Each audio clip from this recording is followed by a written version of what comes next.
রিসর্টের বরাদ্দকৃত রুমে দৌড়ে ছুটে যায় মেঘ। তার সারা শরীর রাগে ঘৃণায় কষ্টে জ্বলে যাচ্ছে। মেঘ রুমের দরজা শব্দ করে বন্ধ করে দেয়। এরপর এগিয়ে যায় টেবিলের সাথে রাখা বিশাল আয়নার দিকে। আয়নার মধ্যে মেঘের প্রতিবিম্ব দেখা যাচ্ছে। মেঘ তার প্রতিবিম্বর দিকে তাকিয়ে রাগান্বিত কণ্ঠে বলে ওঠে, এই আয়নার প্রতিবিম্বের দিকে তাকিয়ে তুই কাকে দেখছিস মেঘ? নিজেকে না, তুই এই বেহায়া নির্লজ্জ ন্যাকা মেয়েকে দেখছিস, যে নিজের জীবনের 7টা বছর এমন একজনকে ভালোবেসে কাটিয়ে দিয়েছে যে তার পরিচয় অবধি জানে না। তুই কেন 7 বছর ধরে আদ্রিয়ান রেদোয়ানকে ভালোবেসে গেলি মেঘ? কে হয় আদ্রিয়ান রেদোয়ান? তোর স্বামী, যে তোকে কখনো স্ত্রীর পরিচয়ই দেয়নি। ও তো বিয়েটাই মানে না, স্ত্রী হিসাবে তোকে কি মানবে? তবে তুই কেন বিয়েটা মেনে 7টা বছর তার পরিচয় বাঁচতে গেলি? কেন মেঘ? কবল তো শুধু তুই বলিসনি, উনিও বলেছেন। যদি আদ্রিয়ান রেদোয়ান বিয়ের নিয়ম রীতি না মানে, তবে তুই কেন এসব মানতে গেলি? সব দায় কি শুধু তোর একার মেঘ? আজ ছাদে নিজের চোখে আদ্রিয়ান আর জিয়ার ঘনিষ্ঠ মুহূর্ত দেখেছিস না তুই মেঘ? তবুও তুই কান্না করছিস কেন মেঘ? কার জন্য কান্না করছিস? কেন কান্না করছিস? তোর কি একবারও ঘৃণা জন্মায় না তার প্রতি? আদ্রিয়ান রেদোয়ানকে ঘৃণা কর তুই মেঘ। জিয়া আর আদ্রিয়ানকে আর কতটা কাছাকাছি দেখলে তোর বিশ্বাস হবে যে আদ্রিয়ান তাকে ভালোবাসে? ঠিক কতটা ভালোবাসে? যদি আদ্রিয়ান আর জিয়াকে একসাথে বিছানায় দেখিস, তখন তোর শিক্ষা হবে। তুই কেন বুঝিস না মেঘ যে আদ্রিয়ান জিয়াকে ভালোবাসে, তোকে না? কেন বুঝিস না তুই বল, কেন? আদ্রিয়ান আর তোর ডিভোর্সের আগে থেকেই হয়তো জিয়া আর তার সম্পর্ক ছিল। তখন তো তোদের ডিভোর্সও হয়নি। নিয়ম অনুসারে তুই আদ্রিয়ানের স্ত্রী ছিলি তখন। কোথায়? তখন তো আদ্রিয়ান জিয়ার সাথে সম্পর্ক করার আগে তোর কথা ভাবেনি। দেশে উনি বিয়ে করেছেন, তার একজন স্ত্রী রয়েছে, কোথায়? সেটা তো আদ্রিয়ান একবারও মনে করেনি। সে যদি ডিভোর্সের আগেই জিয়ার সাথে পরকীয়া করতে পারে, তার সাথে অবৈধ সম্পর্ক গড়ে তুলতে পারে, তবে তুই কেন মেঘ 7টা বছর ওনার জন্য অপেক্ষা করলি? কার জন্য প্রতিনিয়ত কষ্ট পেলি? দিনের পর দিন শুধুমাত্র একটা ছবির দিকে তাকিয়ে কাটিয়ে দিলি। তুই যখন আদ্রিয়ান রেদোয়ানের ছবির দিকে তাকিয়ে সারা রাত নির্ঘুমে কাটিয়ে দিয়েছিস, তখন উনি অন্য কারোর শরীরে সুখ খোঁজার চেষ্টা করেছে। তোর ভালোবাসার কোনো মূল্য নেই ওই মানুষটার কাছে। উনি শুধু জিয়াকে ভালোবাসে, তার শরীরের ছোঁয়ায় উনি সুখ ভালোবাসা খুঁজেন। মেঘ বলে কোনো নারীর অস্তিত্ব তার জীবনে নেই। তুই এই কথাটা কেন বুঝিস না মেঘ? তুই কেন এত বোকা মেঘ? কেন? যেখানে অন্য মেয়েটা পুরুষ মানুষের চেহারা দেখে, তার চাকরি টাকা পয়সা দেখে প্রেমে পড়ে, সেখানে তুই কেন এক অপরিচিত ব্যক্তিকে ভালোবাসতে গেলি? শুধুমাত্র দেওয়ালে ঝুলন্ত এক ছবি দেখে তার জন্য মনের মধ্যে অনুভূতির জন্ম দিতে গেলি কেন মেঘ? কেন? তুই ভীষণ স্বার্থপর মেঘ। তুই সারা জীবন শুধু আদ্রিয়ানকে ভালোবেসে গেলি। তার জন্য এখনো তোর কেরিয়ার ধ্বংস করে সারাক্ষণ তুই তার কথা ভেবে যাচ্ছিস। কিন্তু তোর ডক্টর হওয়া তোর বাবার স্বপ্ন ছিল মেঘ। ওই মৃত ব্যক্তি যিনি শুয়ে আছেন মাটির তলায়, তার ইচ্ছে ছিল যে তুই বড় হয়ে ডক্টর হবি। যে মানুষটা তার মৃত্যুর আগে অবধি তোকে আগলে রেখেছে, তার জন্য তুই কি করছিলি? যে বড় আব্বু তোকে 7টা বছর বাবার ভালোবাসা, স্নেহ, মায়া, মমতা দিয়ে নিজের মেয়ের মতন ভালোবেসেছিল, তার ভালোবাসার প্রতিদান স্বরূপ কি দিলি তুই? যদি আজ থেকে আদ্রিয়ান রেদোয়ানকে ঘৃণা করতে না পারিস, তবে তোর কেরিয়ার, তোর জীবন সব ধ্বংস হয়ে যাবে। ওই আদ্রিয়ান রেদোয়ান নামক মানুষটার জন্য তোর বাবার স্বপ্ন, তোর বড় আব্বুর ভালোবাসার কথা তুই ভুলে যেতে পারিস না মেঘ। মেঘ তার হাতে থাকা মেহেদি দিয়ে লেখা আদ্রিয়ানের নামের লেখাটা দেখে। মেঘের রাগ দ্বিগুণ বেড়ে যায়। মেঘ তার পাশে থাকা টেবিল থেকে ছুরি বের করে, তার হাতের তালুয় 10 থেকে 12 বার আঘাত করে। মেঘের হাত থেকে রক্ত নদীর স্রোতের মতন প্রবাহিত হচ্ছে। রক্ত গড়িয়ে গড়িয়ে পড়ছে মাটিতে, কিন্তু এটা নিয়ে মেঘের কোনো কষ্ট নেই, বরং সে পাগলের মতন শব্দ করে হাসতে থাকে। রক্তের বিন্দু বিন্দু ফোঁটা যখন হাতের শিরাবে মেঝেতে গড়িয়ে পড়ে, তখন মেঘের সমস্ত শরীর অবশ হয়ে যায়। চুরির আঘাতে তার হাতের চামড়া উঠে ভিতরের থকথকে মাংস বেরিয়ে পড়ে। ঠিক তখন মেঘ মাটিতে লুটিয়ে পড়ে, হাউমাউ করে কাঁদতে লাগে। মেঘ চিৎকার করে বলে ওঠে, জন্মের পর তোর মা মারা গেছে, 14 বছর বয়সে বাবাও মারা গেছে, যখন বিয়ে হয় তখন তোর স্বামীও তোকে ছেড়ে চলে যায়। এত কিছুর পরও তোর কেন শিক্ষা হয় না মেঘ? তুই কেন বোঝার চেষ্টা করিস না যে তোর জীবনে সুখ নেই? তোকে কেউ ভালোবাসবে, তোকে কেউ যত্ন করবে, এমন ভাগ্য তোর না। তবুও কেন আদ্রিয়ানকে নিয়ে স্বপ্ন দেখতে গেলি মেঘ? কেন কেন সব দোষ তোর মেঘ, তোর। তুই কেন এত বোকা মেঘ? কেন যতটা ভালোবেসে 7টা বছর আদ্রিয়ান রেদওয়ানের জন্য অপেক্ষা করেছিস, এখন ঠিক ততটা ঘৃণা করবি।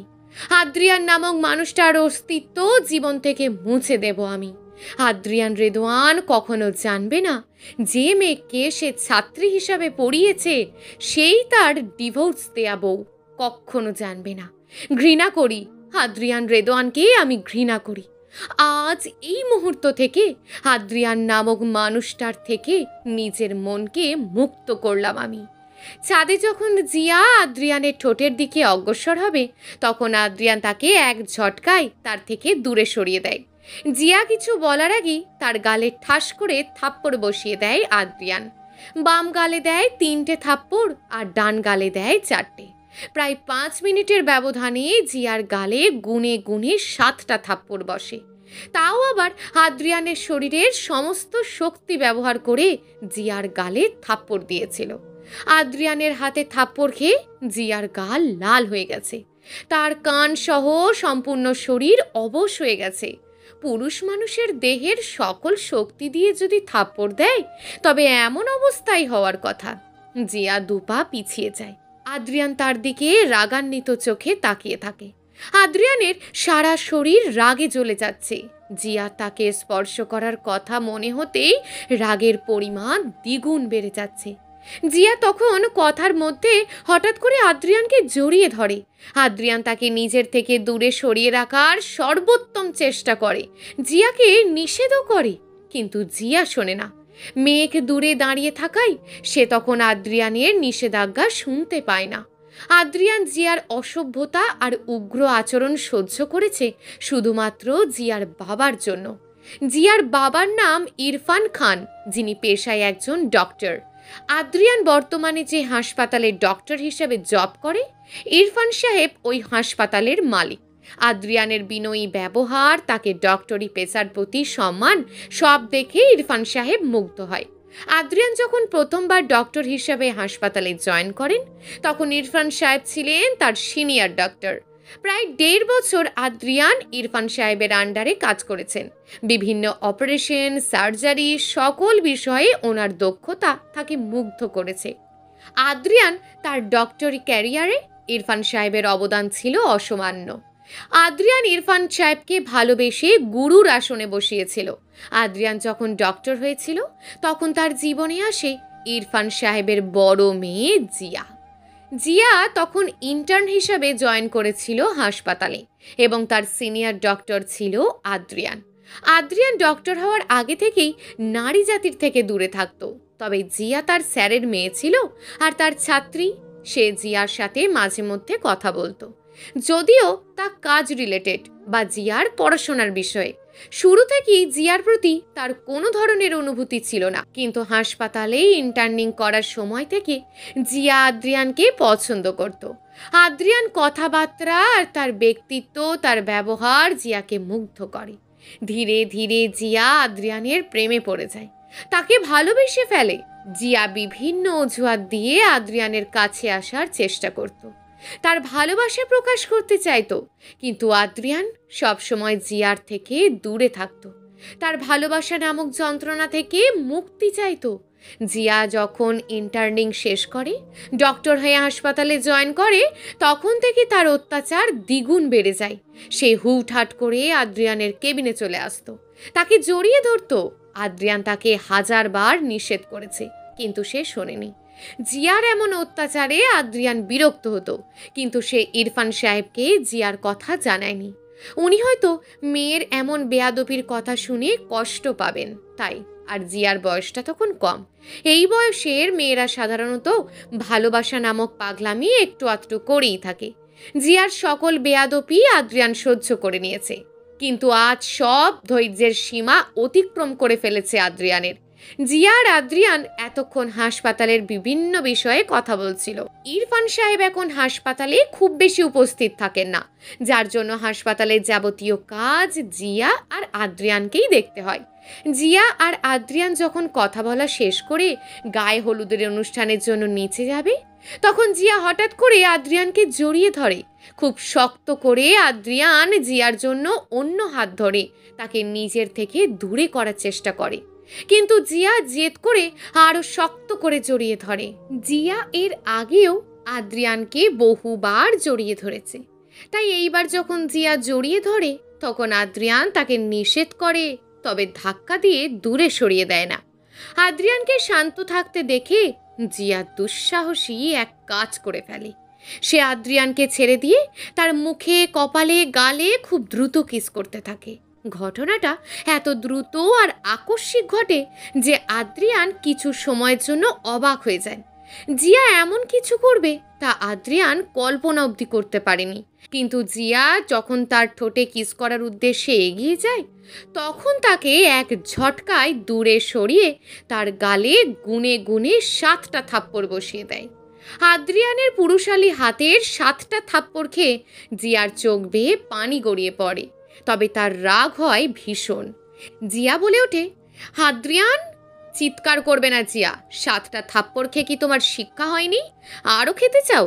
তুমি কোন সাহসে আমার গালে 7টা থাপ্পড় দিলে আদ্রিয়ান? যে সাহসে তুমি আমাকে স্পর্শ করেছ, ওই সাহসে। আমাকে কিস করার সাহস কে দিয়েছে তোমাকে? আমেরিকায় হাক করা, কিস করা এটা নর্মাল একটা বিষয়। তুমি আমার বন্ধু হও, তোমাকে আমি কিস করতেই পারি, এর জন্য কি তুমি আমাকে থাপ্পড় মারবে? অবশ্যই মারব।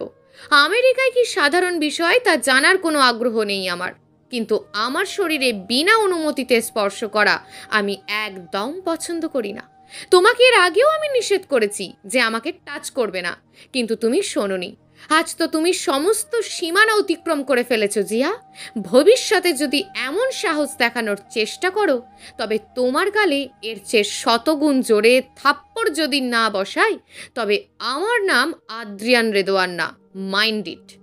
আদ্রিয়ান কথাটা বলে ছাদ থেকে নিচে নেমে চলে আসে, বড় বড় পা ফেলে তার রুমে চলে যায়। জিয়া পরে কতক্ষণে ছাদে অবস্থান করেছে তা আদ্রিয়ান জানে না, আর জানার আগ্রহও তার নেই। সকাল প্রায় 9টা। আজ আবিহা আর কারানের বিয়ের অনুষ্ঠান। তাদের জীবনের নতুন অধ্যায়ের সূচনা হবে আজ। দুটি দেহ আর আত্মার মিলন হবে। বিয়ে নামক এক পবিত্র সম্পর্কে তারা আবদ্ধ হবে। কাল রাতে ছাদে ঘটে যাওয়া ঘটনার কথা মেঘ, আদ্রিয়ান আর জিয়া ছাড়া অন্য কেউ জানে না।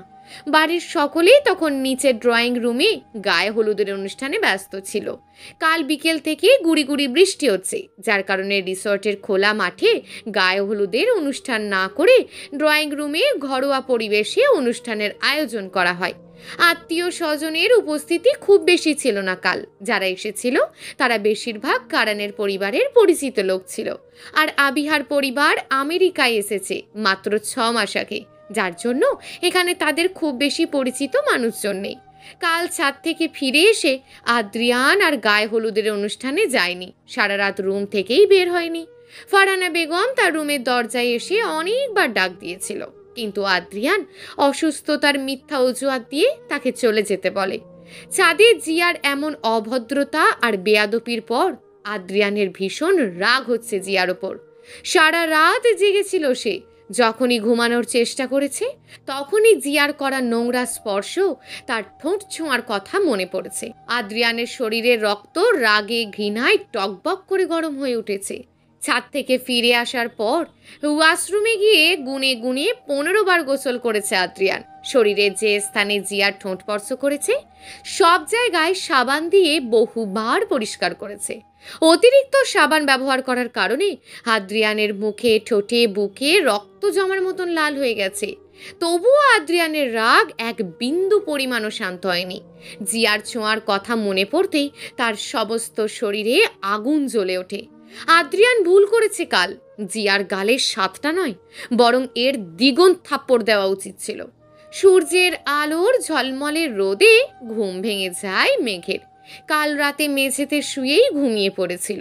সারা রাত হাত থেকে চুঁয়ে চুঁয়ে রক্ত পড়েছে। রক্তে মেঝেটা সম্পূর্ণ লাল হয়ে গেছে। মেঘ যে অজ্ঞান হয়নি এটাই তার ভাগ্য।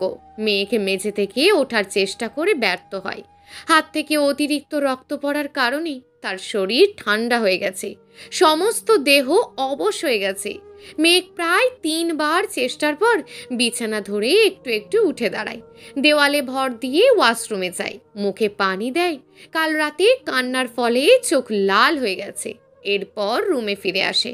আলমারি থেকে ঔষধের বাক্স বের করে মলম লাগায়। মেঘের মুখ চোখ ভীষণ চুপসে গেছে।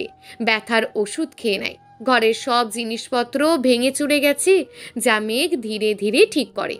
সময় প্রায় 10টা। আদ্রিয়ান তার রুম থেকে বের হয় কারণের রুমে যাওয়ার উদ্দেশ্যে, বিয়ের অনুষ্ঠানে কারণ কি পড়বে তা জানার জন্য। আদ্রিয়ান যখন দরজা খুলে বের হয় তখন মেঘও বের হয়। তাদের রুম পাশাপাশি থাকায় আদ্রিয়ান মেঘকে দেখে, তবে মেঘ তাকে দেখে না, খেয়ালও করে না। মেঘের সম্পূর্ণ মনোযোগ তার হাতে থাকা ফোনটার দিকে। আদ্রিয়ান তার সামনে দিয়ে হেঁটে যায়, মেঘ তাকায় না। এইবার আর আদ্রিয়ানকে দেখে তার চোখে পানি জন্মায় না, তার পা স্থির হয়ে যায় না। সে রুমের দরজা খুলে আবারও রুমে চলে যায় না। মেঘ সাধারণভাবে আদ্রিয়ানের পাশ দিয়ে হেঁটে যায়, যেন আদ্রিয়ান নয়, এটা কোনো সাধারণ মানুষ তার কাছে। আদ্রিয়ানও মেঘের সাথে কথা বলে না। যদিও একবার মনে হয়েছিল মেঘ তাকে ইগনোর করছে, কিন্তু মেঘের ইগনোর করায় আদ্রিয়ানের কি যায় আসে। আদ্রিয়ান মেঘের পাশ কাটিয়ে চলে যায় কারণের রুমের উদ্দেশ্যে। মেঘও তার হাতে থাকা ফোন দেখতে থাকে আর সিঁড়ি দিয়ে নিচে নেমে যায়। নিচে সকল কাজিনরা নাচের অনুশীলন করছে, বিয়ের অনুষ্ঠানে নাচ করবে বলে। তবে মেঘকে সিঁড়ি দিয়ে নিচে নামতে দেখে তারা থমকে যায়। মেঘকে দেখে তারা দূরে সরে যায়। মেঘ সকলের এমন ব্যবহার দেখে অবাক হয়ে যায়। মেঘ বলে, কি হয়েছে, তোমরা আমাকে দেখে দূরে সরে গেলে কেন? নাচের অনুশীলন করবে না? মেঘ কাজিনদের কাছে এগিয়ে যায়, এরপর এই কথাটা বলে। মেঘকে নিজে থেকে কথা বলতে দেখে সকলে বলে, সরি মেঘ, ওই দিন রাতে তোমাকে জোর করে ড্রিঙ্কস খাওয়ানোর জন্য। সত্যিই আমরা সরি। মেঘ এখন বুঝতে পারে সকলে তার কাছ থেকে কেন দূরে চলে গেছে। মেঘ হাসি মুখে বলে, এখানে সরি বলার কি আছে? এক বন্ধু অন্য বন্ধুর সাথে মজা করতেই পারে। সত্যি মেঘ, তুমি আমাদের মাপ করে দিয়েছো? হ্যাঁ, অবশ্যই। আচ্ছা, আগের ঘটনা বাদ দাও, এখন বলো তোমরা বিয়ের অনুষ্ঠানের জন্য কি নাচের অনুশীলন করছিলে? মেঘ, তুমিও কি নাচ করবে আমাদের সাথে? অবশ্যই করব, আমার প্রিয় বান্ধবীর বিয়ে বলে কথা। মেঘ আর কাজিনরা নাচের অনুশীলন করে। এরপর বিয়ের অনুষ্ঠানে তারা কি কি করবে সব কিছুর পরিকল্পনা করে। মেঘের মাথায় একটা দুষ্ট বুদ্ধি আসে, যা সে সবাইকে বলে। মেঘের বুদ্ধি শুনে সকলে রাজি হয়। প্রত্যেকে মেঘের পরিকল্পনা শুনে হাসে। সকলের সাথে মেঘও খিলখিল করে হেসে ওঠে। আজ কতদিন পর মেঘ হাসছে, প্রাণ খুলে আনন্দ করছে। মেঘ এখন সকল অতীত ভুলে শুধু তার কেরিয়ার আর খুশির ওপর মনোযোগ দেবে। চলবে গল্প তোমার নামই নীলচে তারা, লেখিকা হিয়া।